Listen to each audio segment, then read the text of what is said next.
A law enforcement officer discharged an electrical weapon into a black veteran during his wife's funeral. 7 minutes later, Navy SEALs secured the area. The crackle of the taser sliced through the solemn quiet of the cemetery like a sudden, dry thunderclap, sending David Washington to his knees beside the freshly dug grave of his wife.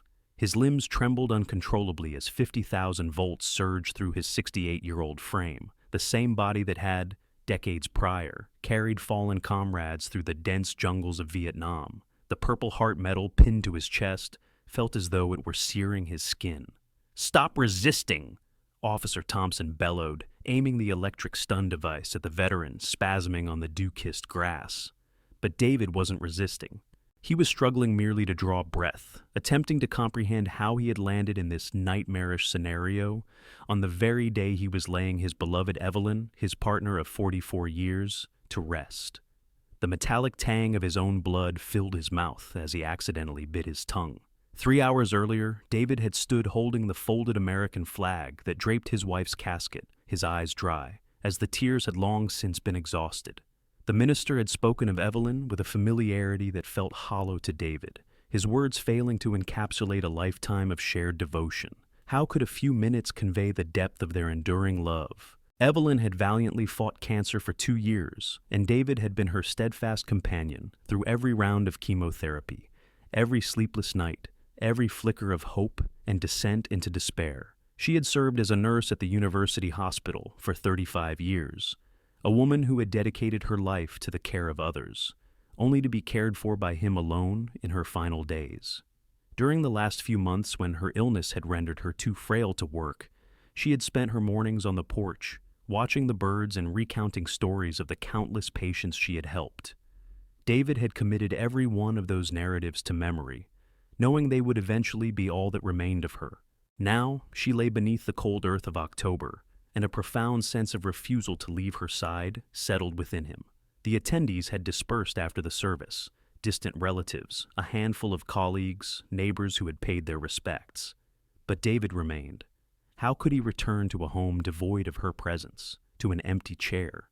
How could he sleep in a bed that still held the lingering scent of the perfume she had worn for decades? Green Valley Cemetery had officially closed its gates at 6 o'clock in the evening, yet David remained unmoving beside the grave, murmuring memories meant only for her ears. He spoke of the grandchildren she would never witness grow, the retirement dreams they would never realize, and the daunting prospect of navigating life without the echo of her laughter filling their quiet house. He confessed to forgetting to pay the electricity bill and admitted to his consistent failure to brew coffee without burning it. It was then that Officer Thompson materialized, emerging from the encroaching evening mist like a spectral figure in blue. Young and eager to assert his authority, with merely 6 months on the force and a clear desire to prove himself, Thompson had responded to a report of suspicious activity at the cemetery. His immediate assumption, upon seeing an elderly black man in a closed cemetery, was enough to alter the course of events irrevocably. His boots crunched on the gravel as he approached, his hand already resting on his baton.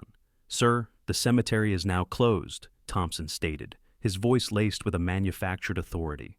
When David attempted to explain the circumstances of the funeral, his wife's passing, and his simple need for a moment of farewell, Thompson consulted his watch and declared that regulations were absolute. There was a chilling coldness in the officer's gaze that David recognized from past encounters. It was the look of a man who had already predetermined the outcome. David pleaded for just 5 more minutes to say a proper goodbye, but Thompson perceived defiance where there was only profound sorrow. The veteran attempted to articulate the depth of their 44 years of marriage, how Evelyn had always soothed his Vietnam War nightmares, how she was the sole individual who understood his nocturnal screams. However, Thompson demonstrated no interest in such explanations. The confrontation escalated swiftly and brutally. David, overwhelmed by grief and exhaustion, sank heavily onto a nearby bench, stating his need to compose himself, his legs no longer capable of supporting his weight. Thompson misinterpreted this as resistance, a direct challenge to his authority. The cold bite of handcuffs clasped his wrists that had so recently held Evelyn's hand in her final moments.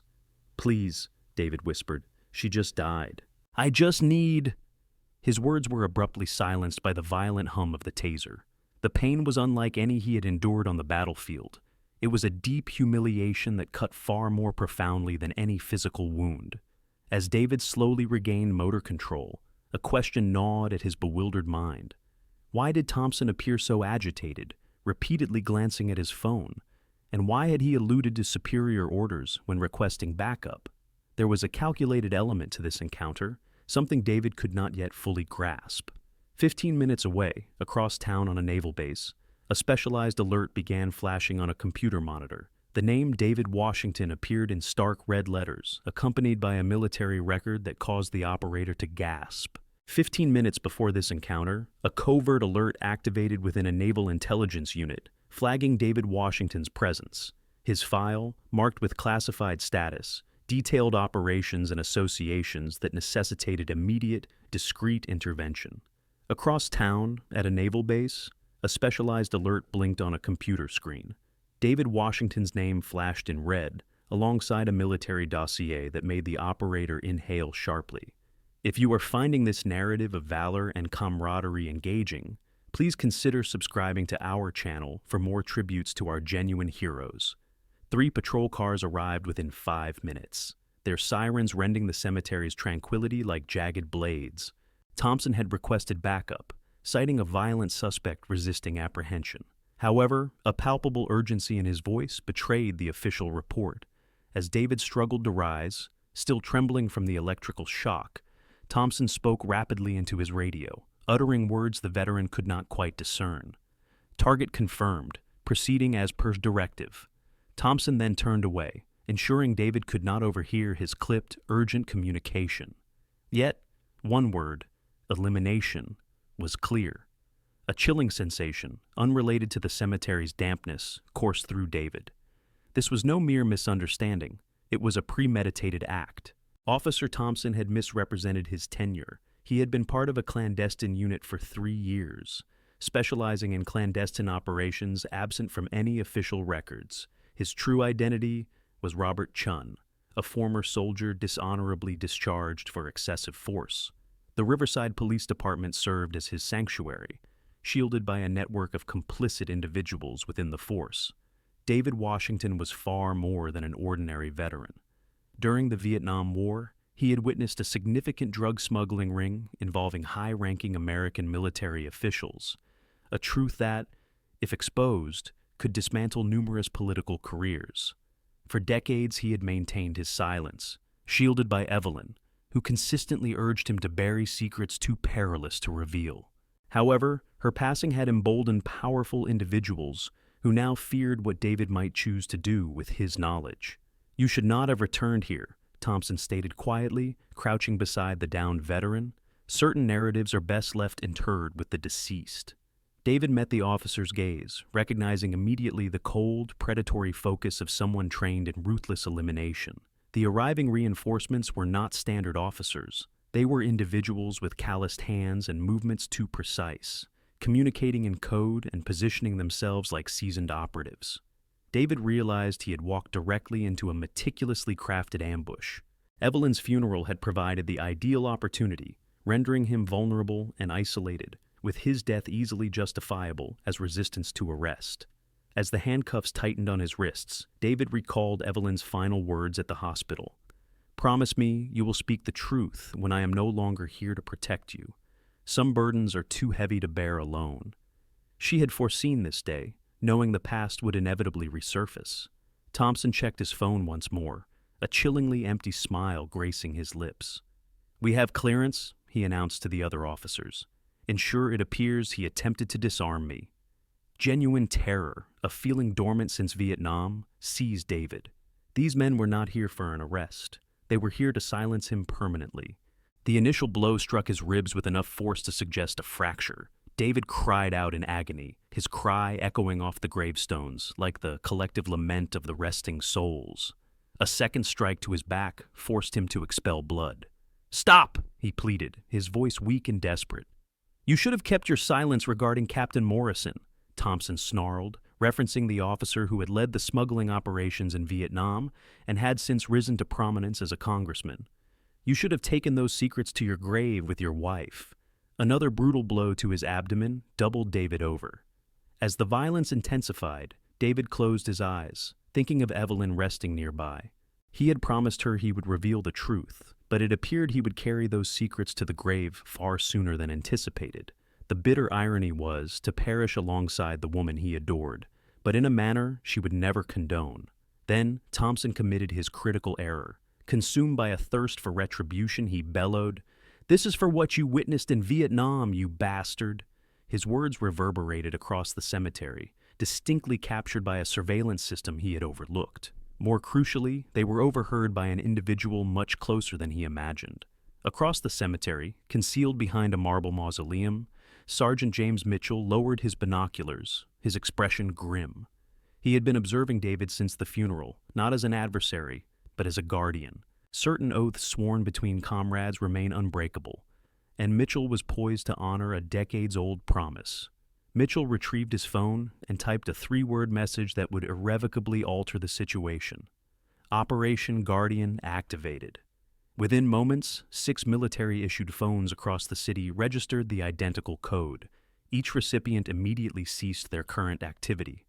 One was dining with his family, another was concluding a workout, a third was reviewing documents. All understood the dire implication. One of their own was in imminent peril. What Thompson and his Confederates failed to realize was that David Washington was not merely a seasoned Vietnam veteran. He was a pivotal member of a specialized reconnaissance unit responsible for the covert rescue of over 200 American prisoners of war, a mission whose details remain classified to this day. Among the soldiers he had rescued was a 19-year-old named James Mitchell, who now commanded the Special Operations Unit at the Riverside Naval Base. Mitchell vividly recalled the day David carried him 3 kilometers through the Vietnamese jungle, despite his own shoulder wound, refusing to abandon him when others had urged him to leave the young soldier behind. "No man gets left behind," David had declared then, those words resonating with Mitchell for over 40 years. Now, it was his turn to uphold that commitment. Mitchell's unit comprised elite Navy SEALs, specializing in urban extraction operations, each possessing at least a decade of combat experience. Upon Mitchell's swift briefing of the situation via encrypted communicator, the response was immediate and unified. They were en route. While David continued to endure the brutal assault in the cemetery, Mitchell moved with stealth through the gravestones, employing infiltration techniques honed through countless missions. He observed Thompson repeatedly striking the fallen veteran, each blow fueling a surge of rage. However, Mitchell remained a professional. Emotion, devoid of strategy, courted death. Through his earpiece, Mitchell heard the approach of engines. His men were arriving in inconspicuous vehicles, their attire masking concealed military equipment. The strategy was straightforward: encircle the cemetery, neutralize the threats, and extract David safely. Mitchell knew each of these SEALs intimately, having trained alongside them, shared their hardships, and placed his life in their hands during operations that never graced the public record. Mitchell then discovered information that sent a chill through him. Intercepted radio communications between Thompson and his command indicated, "Target neutralized in 2 minutes, prepare the cover story." This was not merely an operation to silence him. It was a prearranged execution, with a mere 2 minutes remaining before David's cold-blooded murder. Sergeant Kevin Torres was the first SEAL to arrive, parking his electrical maintenance van 50 yards from the cemetery perimeter. Inside, he swiftly assembled his sniper rifle, establishing a clear line of sight on 3 of the complicit officers. Torres had previously saved David Washington's life in Vietnam, shielding him from enemy fire, and he was determined not to fail again. Simultaneously, Corporal Marcus Reed arrived from the west, scaling the cemetery wall with remarkable agility. Reed, an expert in close-quarters combat, had personally vowed to exact retribution on Thompson for his treatment of his rescuer. In Vietnam, David had shared his own meager rations with Reed for an entire week when the young soldier was severely malnourished and ill. Lieutenant Carl Johnson, disguised as a late-arriving gravedigger, secured the main gate. Johnson carried advanced communication technology and non-lethal smoke devices capable of temporarily incapacitating adversaries. He owed his entire military career to David, who had championed his promotion after witnessing his bravery under fire. Meanwhile, at the cemetery, Thompson drew his service weapon, aiming it at David's head. "It is concluded, veteran. You should have remained silent about your 1971 discoveries." David closed his eyes, envisioning Evelyn and hoping for her forgiveness for his failure to honor his promise to reveal the truth. Then, an extraordinary intervention occurred.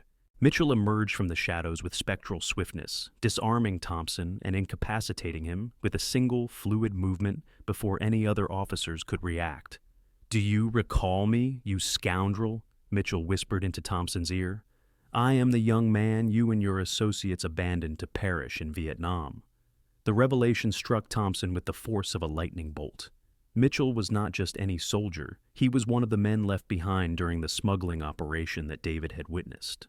Thompson and the other corrupt officers were not merely instruments of a contemporary conspiracy, they were the descendants and protégés of the very same compromised officials who had betrayed their own men decades prior. David opened his eyes to see Mitchell's face, older but still recognizable. "James," he whispered, disbelief evident in his voice. "You survived." Mitchell offered a smile, assisting David to his feet. "I survived because you taught me that brothers do not forsake each other. Now, it is my turn to reciprocate that kindness." As the other officers began to draw their weapons, Mitchell calmly issued a command into his communicator. "Green light for neutralization." Within seconds, 6 crimson laser sights materialized on the chests of the armed men, advancing from various points surrounding the cemetery. "Cease your aggression, or our snipers will neutralize you within 3 seconds." Mitchell's voice echoed with undeniable authority throughout the cemetery. The laser dots danced across the chests of the corrupt officers like deadly constellations. Thompson attempted to raise his sidearm, but the pinpoint of light on his forehead paralyzed him. The stark realization dawned: he had stumbled into a meticulously laid trap by true professionals. Officer Parks was the first to surrender, dropping his weapon onto the damp earth. His eyes darted nervously, scanning for an escape route that was non-existent.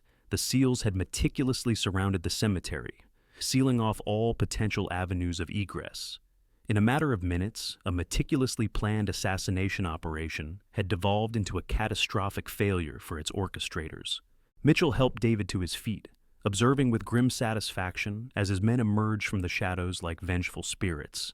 Torres maintained his rifle's steady aim on Thompson, while Reed strategically flanked the other officers with movements of lethal grace. Johnson activated a signal jammer, severing all communication between the officers and their compromised command structure. "You truly believed you could eliminate David Washington with impunity?" Mitchell inquired, his voice laced with cold amusement. "You have no comprehension of whom you have antagonized." He produced a tablet from his gear, displaying high-resolution images to Thompson, images that visibly drained the color from the officer's face. The photographs depicted Thompson accepting illicit payments from a prominent congressman, along with forged documents and recordings of incriminating discussions. The complete truth finally came to light. The operation to silence David had not commenced with Evelyn's passing.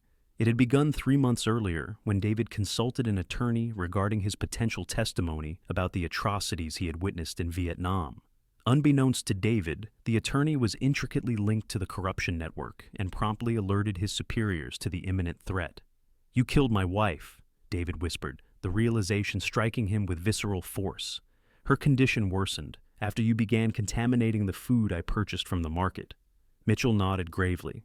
His team had uncovered evidence of gradual poisoning through carcinogens deliberately introduced into David's regular purchases. Thompson attempted a denial, but Mitchell pressed a button on his tablet. Thompson's own voice blared from hidden speakers across the cemetery. "The elderly woman is succumbing more slowly than anticipated. Let us accelerate the process, and then we will deal with the husband at the funeral."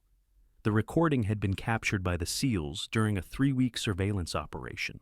David collapsed to his knees once more, but this time, the cause was not the taser's electrical surge. It was the agonizing discovery that Evelyn's final months of suffering had been artificially prolonged by depraved individuals who intended to use her as leverage against him.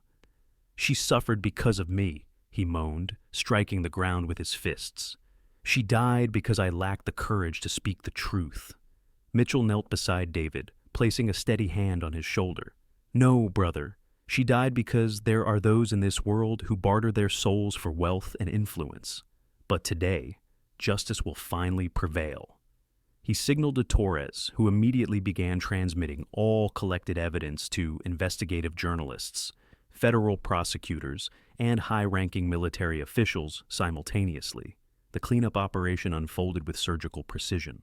Reed subdued 2 officers attempting to flee, employing non-lethal but excruciatingly painful combat techniques. Johnson established a secure perimeter, concurrently intercepting Thompson's desperate pleas for assistance to his superiors. No reinforcements would arrive to aid them. The network of corruption was being dismantled in real time. The most profound moment arrived when Mitchell presented Thompson with a photograph from 1971, taken in Vietnam. The image depicted a wounded young soldier being carried through a combat zone by David Washington. "Recognize this young man, Thompson? That is me, the same soldier you and your masters abandoned when you discovered he had witnessed your illicit arms sales to the enemy."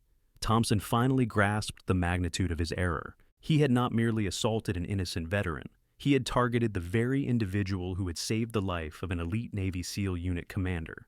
Every member of that unit owed their careers, and in many instances, their lives, to David Washington. They arrived not merely for his extraction, but to settle a profound obligation of kinship. 44 years, Mitchell stated, his voice resonating with contained sentiment. 44 years anticipating the moment to reciprocate a life-saving gesture. David Washington had borne him 3 miles, a bullet lodged in his shoulder, because he believed no man should be abandoned. Today they had carried David. In the distance, sirens began to keen, not the advance of compromised security forces, but the arrival of principled federal officers alerted by the intelligence relayed by Johnson.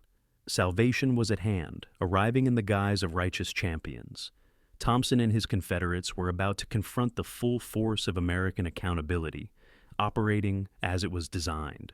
David gazed upon Evelyn's resting place, tears finally coursing down his cheeks. "Forgive me, my dearest," he murmured. "It took an age, but I am finally revealing our truth." A knowing smile touched Mitchell's lips, aware that the vow made on Evelyn's final breaths was on the cusp of fulfillment. The verity was imminent, and those accountable for generations of hardship would face the ultimate reckoning for their transgressions. 6 months thereafter, David Washington stood at the rostrum of the United States Congress, his voice unwavering as it filled the chamber, reaching a rapt audience. Television cameras meticulously documented his every utterance as he finally divulged the truth he had guarded for half a century. Standing beside him, Mitchell and his elite operatives, clad in their formal regalia, formed a bulwark of honor around the man who had once been their savior. In 1971, I observed American service members engaged in the illicit sale of armaments and vital medical supplies to the enemy in Vietnam, David declared, his tone clear and resolute. These acts of perfidy resulted in the loss of countless American servicemen. I remained silent for decades to safeguard my family, but my wife, Evelyn, made me pledge that the truth would be brought to light. He paused, his gaze falling upon the photograph of Evelyn he held. This, my love, is the fulfillment of that promise. Thompson had been condemned to a life sentence, devoid of any possibility of parole. During the proceedings, evidence unearthed a widespread network of corruption, its tendrils extending from Vietnam to the present day, implicating 3 members of Congress, 2 retired generals, and numerous individuals across various corporate sectors. What commenced as an endeavor to silence a decorated serviceman escalated into the most significant military corruption scandal in the annals of American history. The establishment where David procured his provisions was shuttered, following investigations that uncovered the owner's complicity in a deliberate poisoning scheme. Forensic analysis confirmed the systematic introduction of carcinogenic agents into products David regularly consumed, thereby hastening Evelyn's illness and prolonging her suffering. Those found culpable received sentences ranging from 25 years to life imprisonment. The most profound revelation emerged when investigators ascertained that Evelyn had been aware of the poisoning during her final months. She had detected anomalies in medical examinations that defied conventional explanation, but deliberately withheld this knowledge from David to shield him from the burden of guilt. Her parting words, "Promise me you will tell the truth," acquired an even deeper resonance. She had anticipated her demise would serve as a catalyst, ensuring David would survive to expose the pervasive corruption. Mitchell was elevated to the rank of Commander General of Naval Special Operations, a position he leveraged to establish a national initiative safeguarding whistleblowers within the military. The Eternal Guardian program has since provided protection to over 200 veterans facing similar threats, a testament to the enduring bonds of military fraternity that transcend the confines of the battlefield. David channeled the settlement funds, exceeding $15 million, into the establishment of the Evelyn Washington Foundation, an organization dedicated to providing complimentary medical assistance to the spouses of veterans afflicted with cancer. The inaugural medical facility was erected in proximity to Green Valley Cemetery, a site David frequented daily to recount the lives being preserved in her honor. The formerly dreaded emptiness of his home transformed into a haven of cherished memories. With the assistance of Mitchell and his team, he meticulously compiled Evelyn's anecdotes about her patients, culminating in the publication of a volume titled Angels in White. All royalties generated were directed towards hospitals serving veterans and their families, perpetuating a cycle of healing that Evelyn would have undoubtedly celebrated. 3 years hence, on the anniversary of Evelyn's passing, David was no longer solitary at the cemetery. Mitchell and the entire SEAL contingent from their unit joined him, alongside hundreds of veterans and families who had benefited from the Foundation's work. Evelyn's final resting place was adorned with an abundance of flowers and American flags, a poignant visual testament to the far-reaching impact her sacrifice had on the campaign against corruption. "She saved more lives in death than many achieve in life," Mitchell remarked, laying a white rose upon the grave. David offered a tearful smile, his conscience finally at ease. The promise had been honored, justice had been served, and the enduring love between him and Evelyn had blossomed into something far grander than either could have envisioned. During the commemoration, David recited a letter penned to Evelyn on the first anniversary of her passing. "My love, I have come to realize that your passing was not in vain. Your death illuminated a deep-seated corruption that had been claiming our brothers for decades. You were my hero in life, and you remain my hero even in absence. Our journey together demonstrates that genuine affection is more potent than any clandestine scheme, that truth invariably surfaces, and that comrades in arms never betray their sworn allegiances." The most profound lesson gleaned from the narrative of David and Evelyn was not centered on corruption or military justice, but rather on the redemptive influence of devotion and steadfastness. It is when ordinary individuals resolutely reject injustice, when veterans uphold their solemn commitments even after many years have elapsed, and when the profound bond between two souls inspires actions that rescue hundreds of others, that the true spirit of American resilience is revealed. Today, David Washington, now 71 years of age, continues his daily visits to Evelyn. However, he is now accompanied by Mitchell, who became the brother he never had, and is surrounded by an extended family of veterans who comprehend the sanctity of certain promises, which are never to be broken. Should this account of courage, justice, and everlasting love resonate with you, please consider subscribing to the channel for further narratives celebrating the genuine heroes who effect change when all hope seems extinguished.